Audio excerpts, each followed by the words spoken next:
The mind is the most extraordinary creation within us, vast, powerful, and limitless in potential.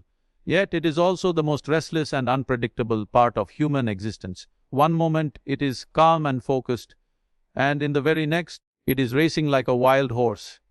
The divine does not seek to silence the mind completely, rather, he wishes to bring it under sacred discipline. When God begins to guide your mind, you no longer live as a slave to your thoughts. You begin to experience peace that arises not from circumstances but from alignment with higher wisdom. Most people believe they are thinking, but in truth, thoughts are thinking them. Their minds wander endlessly, replaying memories, anticipating fears, and inventing illusions. This is not awareness, it is mental noise. The divine guidance seeks to quiet this chaos not through suppression but through awareness. When you allow God to take the reins of your mind, you begin to observe your thoughts instead of reacting to them. You discover that peace is not the absence of thought but mastery over it. The mind is like a mirror. When it is covered with dust, it cannot reflect light clearly. The dust is our fear, ego, jealousy, and desire. They distort reality. Divine control is like the gentle hand that wipes the mirror clean, allowing truth to shine through. When the divine light governs your mind, confusion dissolves. You begin to perceive life as it is, not as your emotions or past experiences have conditioned you to see it. That clarity is liberation. Your mind can become your greatest enemy or your most faithful servant. It depends on who holds the steering wheel. If your mind is driven by impulses, you will crash into pain and regret. But when God takes the seat of direction, your mind becomes a sacred vehicle moving toward purpose. You begin to think thoughts that uplift, inspire, and heal. Your mental energy becomes creative rather than destructive. You no longer waste time overthinking because divine wisdom begins to flow naturally through you. When God controls the mind, negative emotions lose their power. Anger, anxiety, and doubt still arise, but they no longer define you. You start to see them as passing clouds rather than permanent storms. The divine does not erase your emotions. He teaches you to watch them without being drowned by them. You learn that peace is not achieved by eliminating problems but by transforming how your mind responds to them. A mind guided by divine energy becomes like a calm ocean, deep, silent, and unshaken even by waves on the surface. The process of divine control begins with surrender. You must be willing to let go of the illusion that you can manage everything by yourself. It is not weakness to say, God, take charge of my thoughts. It is wisdom. When the divine governs your mind, you begin to think less about me and more about we. The self-centered perspective shifts to a soul-centered one. Your thoughts begin to harmonize with compassion, gratitude, and awareness, and from that harmony, inner freedom blossoms. Think of your mind as a garden. If left unattended, weeds of negativity will grow naturally. But when divine awareness becomes the gardener, plants seeds of joy, patience, and love, slowly the weeds dry out and the garden begins to bloom. Each thought becomes a flower of light, each word a fragrance of truth. The divine gardener knows which thoughts to nourish and which to remove. Your only duty is to stay present and open, allowing Him to shape the landscape of your inner world. Ultimately, when God controls your mind, your perception of life changes completely. You no longer seek peace in possessions or people, but within the quiet space of awareness. Your thinking becomes disciplined, your focus sharp, and your vision clear. You begin to move through the world not as someone trying to control everything, but as someone guided by something far greater. A divine intelligence that never makes mistakes, never rushes, and never doubts. The heart is not merely a physical organ that beats within your chest. It is the sacred seat of divine energy, the temple where love, compassion, and understanding are meant to dwell. Yet in the modern world, the heart has become burdened with pain, resentment, betrayal, and endless desires. We guard it fiercely, thinking we are protecting ourselves, but in truth, we are only building walls that keep love away. God does not want to possess your heart. He wants to heal it. He wants to make it light again, open, fearless, and full of grace. When divine control enters the heart, the first thing that happens is purification. Just as gold must pass through fire to become pure, the heart must pass through pain, forgiveness, and surrender to become divine. Every wound you carry is an unopened lesson, every disappointment a hidden doorway to growth. God uses these experiences not to break you, but to make you more tender, more understanding, and more capable of loving beyond conditions. When He governs the heart, every scar becomes sacred. Most people live with half-open hearts, enough to feel pleasure, but not enough to risk vulnerability. We fear giving love because we fear not receiving it in return. But divine love does not operate on exchange, it flows endlessly without calculation. When God begins to control your heart, you love not because it is safe, but because it is your nature. You forgive not because they deserve it, but because peace deserves to live within you. Love stops being a transaction and becomes a state of being. The heart under divine control no longer reacts, it responds. Anger loses its sharpness, hatred loses its reason, and even pain loses its sting. This does not mean you become emotionless, it means emotions stop ruling you. When God guides your heart, you still feel deeply, but your feelings are no longer chaotic, they are conscious. Compassion becomes your natural language, empathy your silent prayer. The divine uses your heart as an instrument to spread warmth where there is coldness and hope where there is despair. Many people confuse control with suppression. They think divine control means denying their emotions, hiding their pain, or pretending to be spiritual. But divine control is not about suppressing, it is about refining. When God takes charge of your heart, He does not erase your emotions. He aligns them with truth. Love becomes deeper, joy becomes peaceful, and even sorrow becomes sacred. You start to feel everything yet remain untouched by it. That is the strength of a heart guided by divinity. The greatest transformation happens when divine love replaces human attachment. Attachment says, I love you because I need you. Divine love says, I love you because you are a reflection of the divine. This shift changes everything. Relationships stop being a battlefield of expectations and become a space for spiritual growth. When God controls your heart, you stop clinging and start flowing. You begin to see every person as a mirror showing you how much love you are capable of giving. The heart under divine influence becomes fearless. Fear is born when love depends on outcomes. When we love and secretly hope to be loved back, when we give and wait for something in return. But divine love is self-sufficient. It flows simply because it cannot do otherwise. When your heart is governed by that love, rejection does not destroy you and a loss does not define you. You begin to experience a serenity that nothing external can disturb. Finally, when God holds your heart, it becomes His instrument of expression in this world. Through your words, others will feel comfort. Through your actions, they will sense kindness. Through your silence, they will feel peace. Such a heart radiates warmth that can heal even the coldest souls. Divine control of the heart does not make you less human. It makes you more divine in your humanity. You walk through the world with gentleness, yet with immense power, the power of pure love flowing directly from the source. The tongue is a small part of the body, yet it holds immeasurable power. With it we can build or destroy, heal or wound, bless or curse. Every word that leaves your mouth carries energy. It can bring light to someone's darkness or deepen their pain. That is why God desires to guide and govern your tongue. Divine control over speech is not about silence, it is about awareness. It is about transforming your words into instruments of truth and compassion rather than weapons of pride and anger. Our words are the reflections of our inner world. Whatever dominates the heart eventually finds expression through the tongue. When anger, jealousy, or insecurity fills your heart, your words will carry their vibration. But when love, patience, and gratitude dwell within, your speech becomes soothing and inspiring. God seeks to control the tongue by first touching the heart. He softens it, cleanses it, and then lets your words flow from that purified source. Such words have power, not the power to dominate, but the power to uplift. Every time you speak, you are shaping your own destiny. Words are seeds once planted, they grow in the soil of reality. Some people speak carelessly, unaware that their own words create their suffering. Harsh speech invites bitterness, gossip breeds division, and lies build walls that isolate the soul.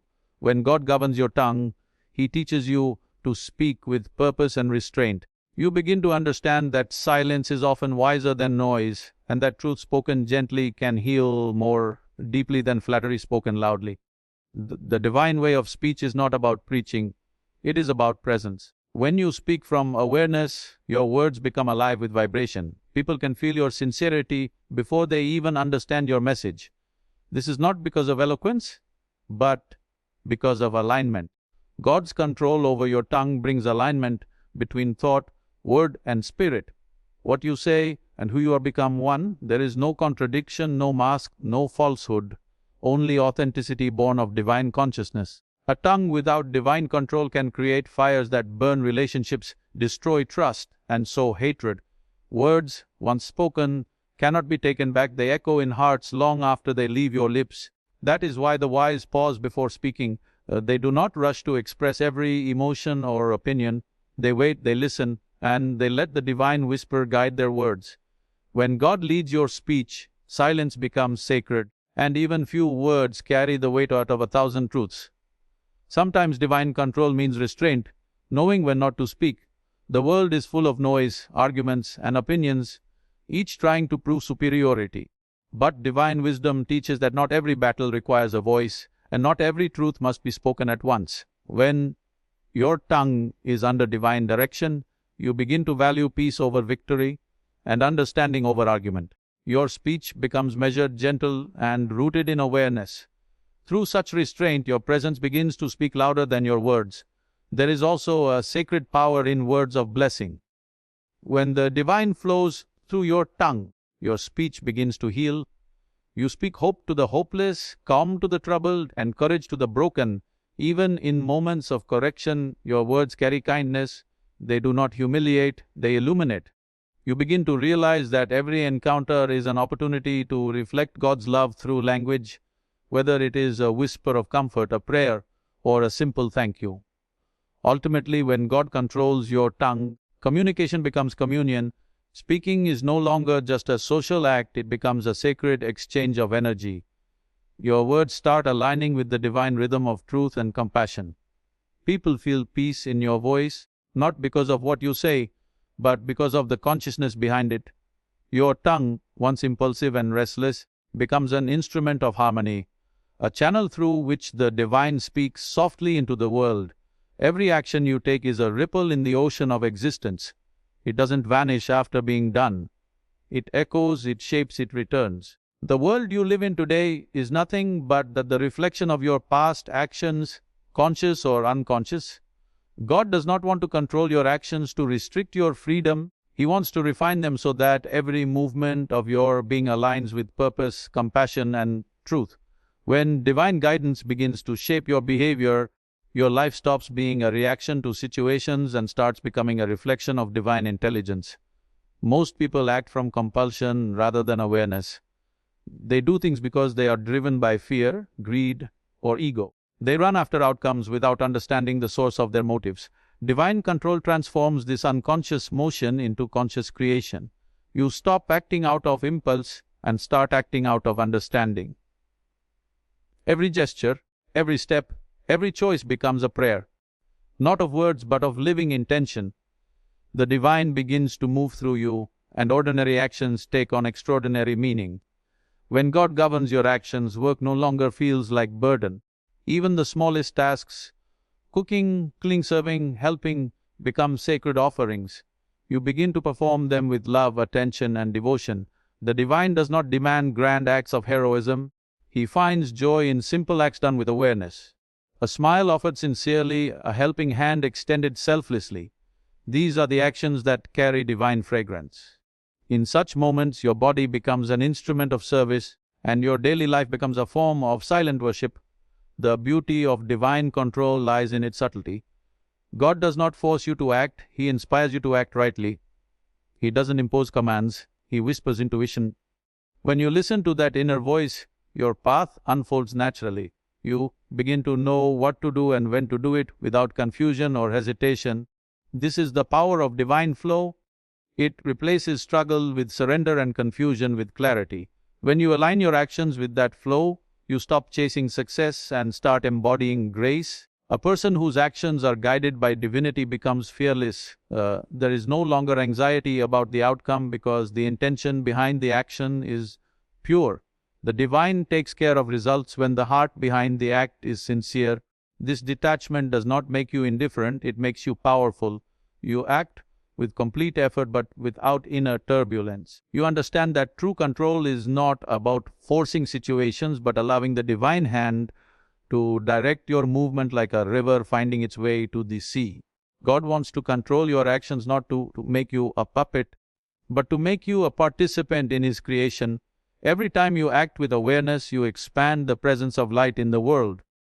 The divine uses your hands, your voice, your strength to reach others. You become His instrument, a bridge through which love, kindness, and healing flow. When you act from ego, you exhaust yourself. When you act from divine inspiration, you are renewed. There is no fatigue in the work that comes from the soul. When divine energy directs your actions, discipline becomes natural. You no longer need to force yourself into doing the right thing. It simply feels right. Laziness disappears, not because of guilt or pressure, but because divine purpose fills you with vitality. Every moment becomes an opportunity to express grace. You begin to notice that the quality of your life improves, not because you are achieving more, but because you are living in alignment with something infinitely wise and loving. In the end, when God governs your actions, you move through life with humility and purpose. You stop asking, "What do I get from this?" and begin asking, "What can I give through this?" Every action becomes sacred when performed in awareness of the divine presence within. The hands that once served the self begin to serve others. The energy that once scattered in distraction now radiates with clarity. You become a living expression of divine will, steady, compassionate, and fully awake in every step you take. When people hear the word control, they often shrink away, imagining force, restriction, and the loss of freedom. But divine control is not domination, it is direction. It is not about taking away your will, it is about aligning it with a higher wisdom. God does not wish to make you less human, He wishes to make you more aware, more harmonious, and more purposeful. His control is gentle, not harsh. It comes not with commands but with guidance, not through pressure but through presence. When you understand this truth, surrender no longer feels like slavery, it feels like liberation. The difference between domination and direction lies in intention. Domination seeks power over you, while direction seeks power through you. God's guidance does not suppress your individuality, it enhances it. It brings clarity to your choices, meaning to your actions, and peace to your emotions. Imagine a river without banks. It spreads everywhere, losing its depth and direction. But when the river has a course, it flows with strength and purpose. Divine direction gives your life that course, that sacred flow, without which your potential remains scattered. Most of life's suffering arises not because God is absent, but because we resist His direction. We struggle to impose our limited plans on an infinite design. When things don't go our way, we think life is unfair, but often it is mercy disguised as mystery. Divine direction doesn't always lead to comfort, it leads to growth. It will take you through storms not to drown you, but to cleanse you of illusions. When you allow God to direct your path, you begin to see that everything, even pain, has purpose. Domination creates fear, direction creates faith. A mind dominated by external control becomes anxious and resentful, but a soul guided by divine direction becomes peaceful and trusting. You start to feel that even if you don't know what tomorrow brings, something wiser than your mind is guiding your steps. You stop fighting life and start flowing with it. That flow is not weakness, it is strength born from awareness. It takes courage to release control and let divine intelligence steer your journey. The divine direction is subtle. It doesn't shout, it whispers. It comes in moments of silence, intuition, and deep stillness. To sense it, you must quiet the noise of ego, the endless chatter that says, "I know what's best." When you listen deeply, you begin to recognize the difference between impulse and inspiration. Impulse pushes, inspiration pulls. Impulse is loud, inspiration is calm. Divine direction is always calm, clear, and compassionate. It never forces, it invites. When you walk under divine direction, even your failures become teachers. You begin to realize that the path you thought was a mistake was actually a preparation. God's guidance rarely unfolds all at once. It reveals itself step by step. The divine is not in a hurry, He does not rush you, He refines you. Sometimes delays are protection. Sometimes detours are redirections. When you trust that every turn has meaning, you stop clinging to outcomes and start enjoying the journey itself. Letting God direct your life doesn't mean becoming passive. It means becoming deeply aware of the right moment to act and the right moment to wait. Divine direction transforms restlessness into patience and confusion into clarity. You stop chasing opportunities out of desperation and begin attracting them through alignment. Life starts responding to your calmness rather than your chaos. You act not because of fear or desire, but because something within quietly says, "This is right." Ultimately, divine direction is the highest form of partnership between you and the Creator. You bring willingness, He brings wisdom. You offer faith, He provides the path. In that sacred partnership, your life becomes a dance, not led by force, but by rhythm. You move in harmony with the divine melody that has always been playing. And the more you allow God to direct you, the more effortless your movement through life becomes, graceful, purposeful, and filled with quiet joy. My friends, life is not a battlefield between you and God. It is a sacred journey toward Him. He does not wish to chain your will. He wishes to awaken your awareness. The more you allow His guidance into your mind, heart, words, and actions, the more you will realize that divine control is not confinement, but freedom. Freedom from confusion, from restlessness, from the endless noise of the ego that constantly shouts, "I must manage everything myself." When you let the divine take the wheel, your life begins to move with grace instead of struggle. You stop fighting storms and start learning from them. You stop forcing doors open and start walking through the ones that open naturally. Every step becomes lighter, every breath more peaceful, and every day more meaningful. This is not because life suddenly becomes easy, but because you are no longer walking alone. God's control is not the grip of power. It is the embrace of love. It is the invisible hand that steadies you when you tremble, the quiet voice that whispers in the darkness, "Be still, I am with you."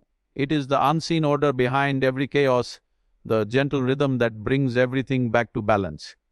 When you allow that divine intelligence to flow through you, your life ceases to be accidental and becomes intentional. So, surrender, not as an act of weakness, but as an act of trust. Let the divine take charge of your mind to bring you peace, your heart to fill you with love, your tongue to make you an instrument of truth, and your actions to express His will through you.